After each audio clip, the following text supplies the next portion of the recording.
एकत्र रहा, भाजप आणि मोदींना हरवा, फडणवीसांना घालवा. कोल्हापुरातील सभेतून असुद्दीन ओवेसींचं उपस्थितांना आवाहन. ओवेसींच्या आवाहनाचा काही फरक पडणार नाही, गिरीश महाजन यांचं प्रत्युत्तर. अहिल्यानगरमध्ये आज ओवेसींची सभा. ओवेसींच्या सभेला अटी शर्तींसह परवानगी. चिथावणीखोर वक्तव्य टाळण्याची पोलिसांची अट. दसरा मेळाव्यात राज-उद्धव युतीची घोषणा होण्याची शक्यता. दसऱ्याला वैचारिक सुन्याचं आदानप्रदान होऊ शकतं. राज ठाकरेंना निमंत्रण देण्यासंदर्भातील प्रश्नावर राऊतांचे हे विधान. राजकीयदृष्ट्या दोन भाऊ एकत्र येऊन काही निर्णय घेत असतील तर चांगली गोष्ट. एकत्र आले तरी महायुतीला काही फरक पडणार नाही. प्रताप सरनाईक यांची ही प्रतिक्रिया. मुंबईमध्ये काही करा, मुंबईकरांचा विश्वास महायुतीवर. राज-उद्धव ठाकरे यांच्या युतीच्या चर्चांवर गिरीश महाजन यांचं हे वक्तव्य.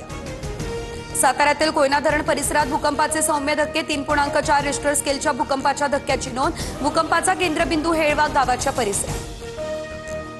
धाराशिवच्या कळंबमधील संचितपुरातील 27 शेतकऱ्यांना कर्जवसुलीची नोटीस. नुकसानीमुळे शेतकरी हवालदिल झाला असतानाच बँकेची नोटीस. शेतकऱ्यांना नोटीस देत असतील तर बँकवाल्यांना ठोकून काढा, कायदा हातात घ्या. धाराशिवमध्ये शेतकऱ्यांना आलेल्या नोटीसीनंतर वडेट्टीवार आक्रमक. धाराशिवमध्ये कर्जवसुलीला तात्पुरती स्थगिती. मागील आठवड्यापासून शेतकऱ्यांना कर्जवसुलीबाबत नव्या नोटिसा न देण्याच्या बँकांना सूचना.